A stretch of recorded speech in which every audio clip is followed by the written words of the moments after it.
Hello everyone, it's your boy Wenslaus Otema Egesa, also known as Wayne. So I'm an AI engineer and I'm back again here to talk about technology and how it's shaping our lives and how it's shaping the continent.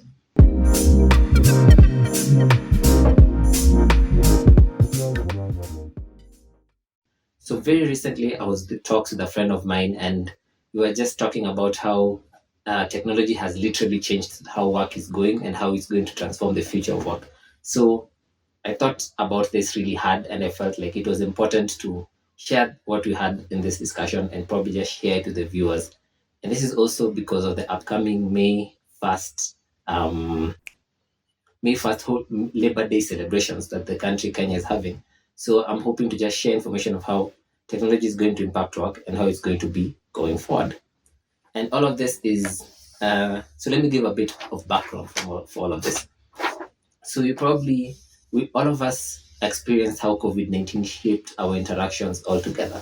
So you see, there was a time when everything was all going together, okay, and then COVID-19 happened, the world goes into lockdown, and business did not stop, or at least it did not stop. It stopped for a few months and then it came back online. But it was a new form of interaction. People were working from home, there was social distancing, and from this point on, we realized that working can be done in a different way.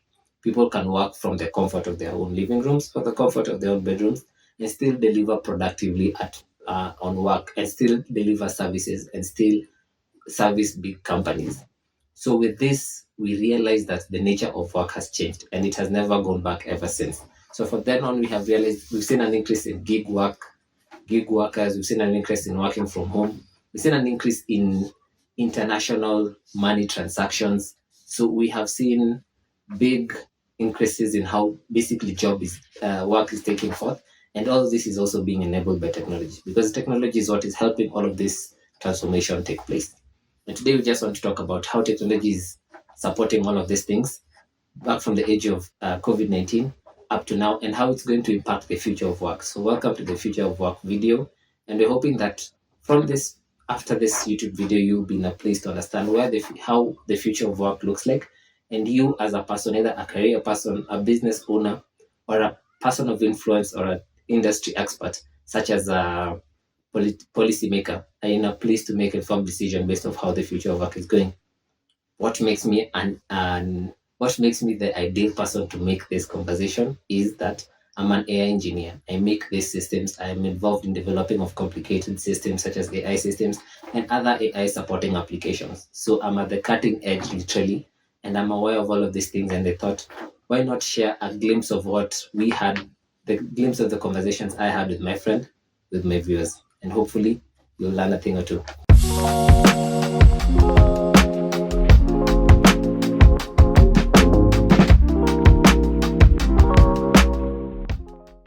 How is technology expected to reshape the future?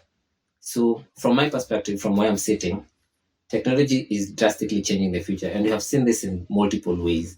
So, we have at this point where we're sitting, there is increased connectivity. It's very simple. Most people have smartphones, or at least most people in urban areas have smartphones, and there's increased connectivity. There's Wi-Fi is going into most places, so most people have access to Wi-Fi either in their jobs or at their homes. And if not Wi-Fi, probably data bundles from companies such as Safaricom and telco companies such as Safaricom, Airtel, and other places. So connectivity is increasing, so people are becoming more connected into the world. And there are other technologies that are coming online, such as artificial intelligence. There are other tools and technologies that are leveraging capabilities such as social media solutions as Facebook and WhatsApp. These are some of the things that are reshaping the nature of work. And how passive you might say this, by the mere fact that everyone is more increasingly connected to the world makes me be able to work from far around the country. The same thing is I can now push my products through WhatsApp. I can now push my products through social media marketing platforms such as Instagram. And to be more specific, the technologies that are expected to go into the workplace, just to double down on that, some of the technologies that are expected to go directly into the workspace and improve it are, just if I list down a few, is some of the cloud computing technologies. And what I mean by this, these are SaaS products, so software as a service, softwares that enable businesses to function.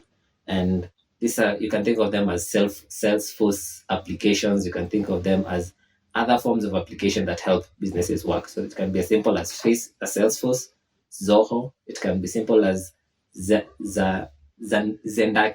All of these are just basic applications that help different kinds of businesses function. Another thing is the use of social media techniques to improve your presence online. So this is not per se a technology, but it's a result of a certain technology called social media marketing. It's called social medias, and from social media we have increase from social media and the internet. We have an increased presence online. Fact is, there's a high likelihood that you will interact with more people online than you'll ever interact with people walking the streets of Nairobi. So if your business has a presence online and it's well targeted, your business will interact with more people online than it will ever interact if you have a shop in Nairobi. I'm not saying do not open the shop. I'm just saying if you strategically position yourself, you're more likely to have a greater presence online. So this is some of the things that businesses are taking on.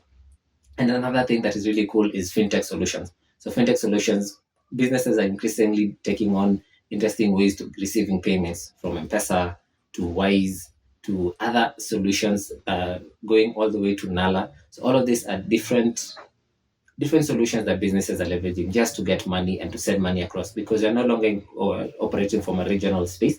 You're operating from, we're servicing clients who are also outside the country. So this is the kind of technologies that are really shaping the space, the workspace we're in. Question number 2: what kind of industry will face the most technological advancement? What kind of industry will face the most technological advancement? Sorry. So for this particular one, I'll answer it in two facets. I'll answer it in terms of businesses, like what kind of the size of business that will benefit most from technologies, and the kind of industries. So just to answer the question, in a terms of a business category, I would say small and medium businesses stand to benefit more from technology than large businesses. So this is because small and medium businesses have smaller operations, and they have small chain of command. So the ability for a small business to take in a new thing and integrate it into its operations is way faster. There's not much decision making chain involved, and their processes are simple. It's a simple process. A good example is if I own a shop, the process is just bring in the inventory, sell the inventory, mark it against a register book, collect the money, make sure everything tallies out, and then repeat the process. So this is a fairly simple process. Contrasting that to maybe when Tuskys or Naivas is doing the same process. So for a kiosk, it's slightly simpler.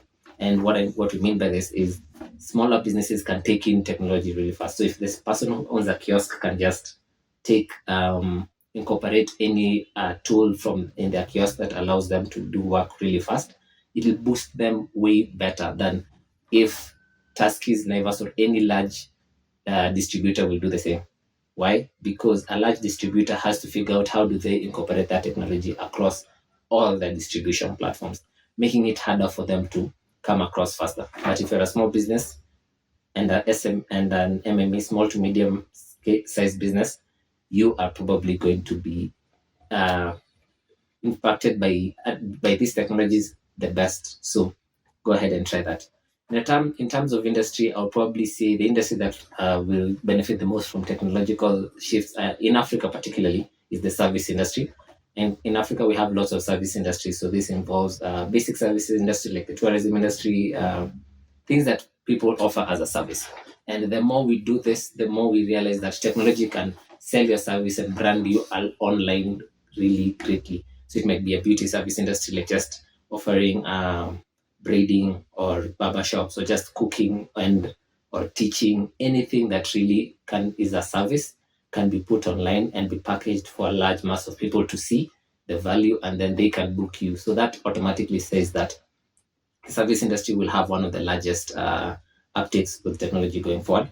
Another industry is the education industry. You can kind of think of it in the service industry, but the education industry just on its own is going to have a big impact. It's going to be impacted greatly by this. Why we say this is because even just from the the COVID lockdown, education moved to distant learning. We were able to incorporate things such as distant learning, and with the age of AI, we're going to also incorporate other things such as um, tutors that are not real tutors, and AI tutors, and the customization of a curriculum to suit a student's needs. So different students get the same curriculum but fed to them in different ways. So students with disabilities can learn in their own pace and not in a different way from a student with full cognitive capabilities, and from a high achieving student who is like super smart. And that's in the educational space. Another space I really foresee having great technological advancement is in the fintech space, because the more things keep going, the more businesses will be open, the more people will keep on transacting, the more people will enter into the workforce, and the more money will be transacted. So the fintech space is bound to grow and keep growing by this technological space. That's an amazing space. And lastly, I'll probably say, from my opinion, is the agricultural space. It'll probably take some time, but the agricultural space will have great impact from all of this amazing innovations. Just the ability to control the supply chain and distribute the information and the goods safely from the shamba straight to the plates of the people. And lastly, not forgetting healthcare. Healthcare is also bound to be impacted greatly. But the challenge with healthcare is, around healthcare there's so much regulation, so it's going to be a slow but steady adoption in terms of the healthcare space. However, I do foresee that there will be great advancement. It might not just be as fast as compared to the rest, the fast that I mentioned. And so, one of the question number 3 is, how soon do we expect the tremendous revolution to take place? So this is kind of an interesting question. One is because it's already taking place. It's already happening. It might not be obvious to everyone, but this revolution is happening. Technology is already transforming how work is being conducted. And I'm hoping that through this discussion, you're seeing how it's impacting other various facets. So if you're a business owner, I would say start immediately, start right now. And it's already happening. You're already seeing the signs of businesses that are already taking off. And that's in a sense of, it's already happening right now. But I would say on a short term to long term basis, I would say there will be an increase in remote working, maybe an increase in gig economy and gig work. That's on a short term basis, kind of like 2 to 5 years. There'll be an increase in that kind of gig works, and there'll be an increase in servicing companies and things that are not only Kenyan, also international companies, just offering the expertise of the people, not only geographically constrained, but also beyond the continent. And this is also going to be an amazing thing, really. And that's on a short term to basis. On a long term basis, I really think that the nature of work will really change. The ability of 5 people together with the right technologies, including AI, the internet, and the right softwares, will be able to start a company that will be as valuable, will be as big as, in that time, in the maybe like 10 years in the future, the ability for 5 people to sit down and produce a service or a product, leveraging tools such as AI and other technology solutions, will be that company will be just as big as a company now in 2025 that is using 100,000 people. So if I can rephrase that, right now, what it takes a company that is using 100 people to offer that service, the same will be offered with a similar company in the next 5 to 10 years, using technologies and offering and only being serviced by 5 people in that company, maybe the CEO and other people in the company, and also digital solutions such as AI agents and using other skills such as social media marketing and all these other tools. And all of this just to say that the technology will keep on impacting our work, whether we like it or not, and it's going to keep on changing. So what I'm trying to give a sense of this timeline is, it might not be correct, because the game in our field of technology, we try not to be oracles and predict the future, but you can get a vague sense of what's happening. And what I'm saying in a sense is, the shift is already happening as we speak.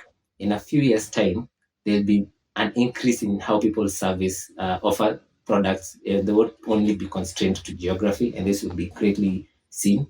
And then, in the more it goes ahead, the more we'll realize people will burn up in small groups, and then in those small groups, they will be able to service big clients and produce big value with minimal effort of people, but leveraging technologies such as AI and other solutions.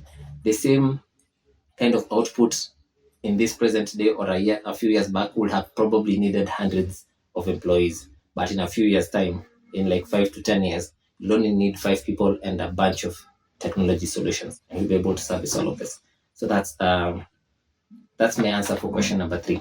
So on to question number 4. And one of the topics we discussed with my close friend is like, how can workers adapt with technology? And to be more specific, what skills will be more valuable in the future of the job market or in the future job markets? So one of the skills I strongly believe is going to be very important for jobs going forward, especially with all this technology we have and stuff like AI and the internet and all these amazing solutions people are coming up with, is creativity. Creativity is going to be a really, really big thing. I remember sharing it with one of my close friends, is that creativity is going to be the currency of the new future. The more creative you are, the more likely you are to be really to really get ahead in life. Back then, it was the more technical inclined you are, the more you get ahead. But right now, things have really changed, and it's because we have tools that can do literally anything. It just needs a creative mind to piece together what these tools should do. ChatGPT can write literally a whole movie, but it needs a creative person who has an idea of what kind of movie they want to see, and then ask the GPT, and the GPT can write the screenplays, and then start from there. So this all just to say, creativity is going to be a big part. You have to be creative. Maybe creativity can be in the sense of you as a leader, what kind of things you want, how large you want your company to grow, and then leverage technology to help it grow that size. It can also be in the basis of how do you want to distribute your product. It can also be in the basis of what kind of product you want to produce, or what kind of service you want to produce, especially in a gig economy kind of space, or in a service economy kind of space.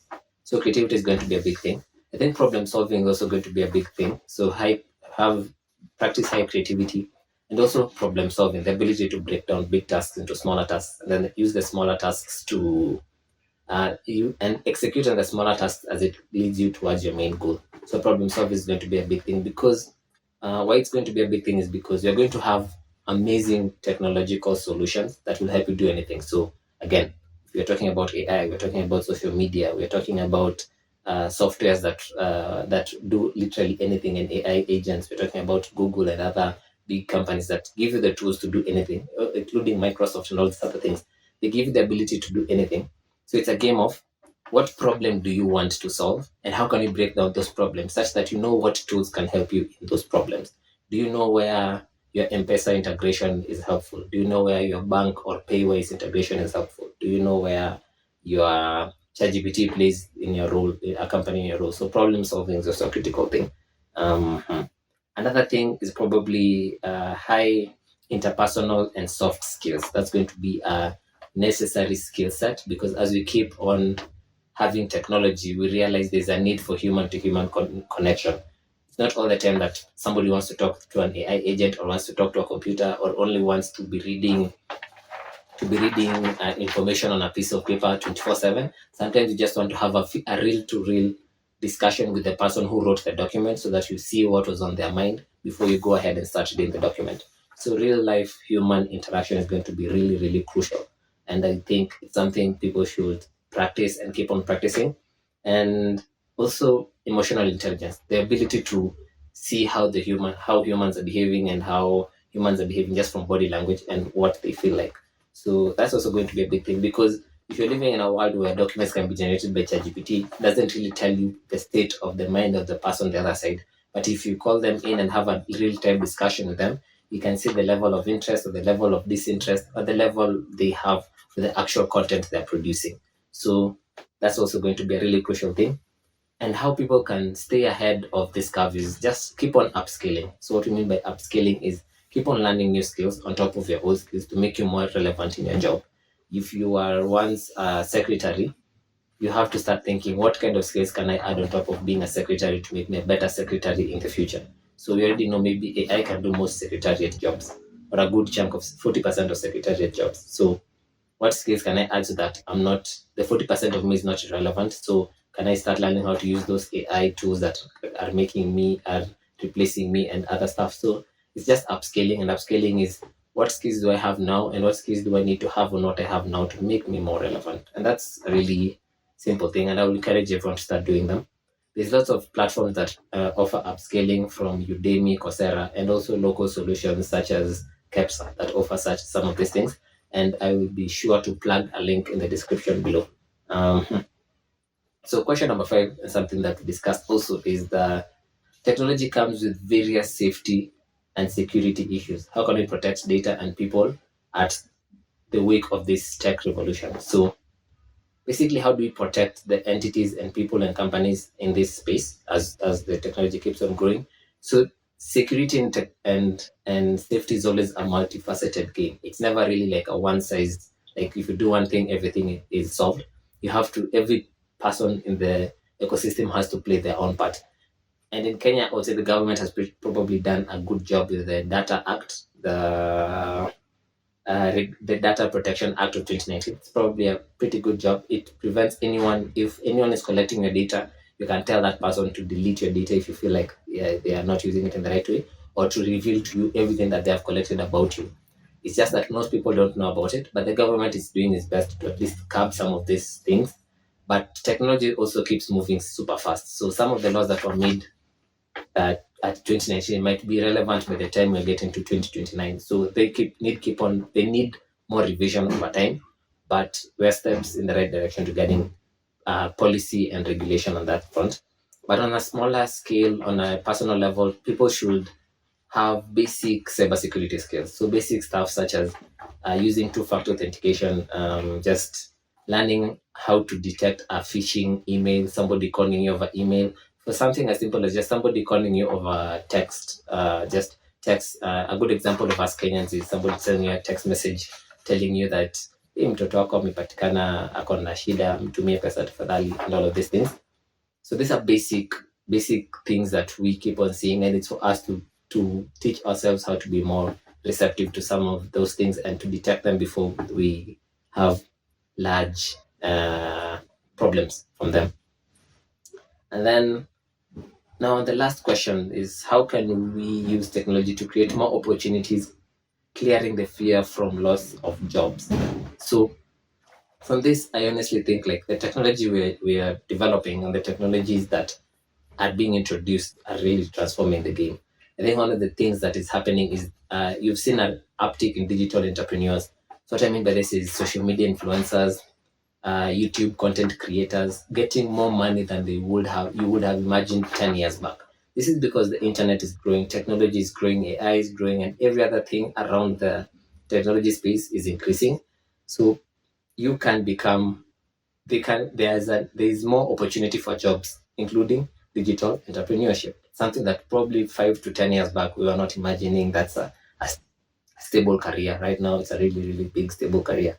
And so that that makes me less fearful because I know there's more jobs to come.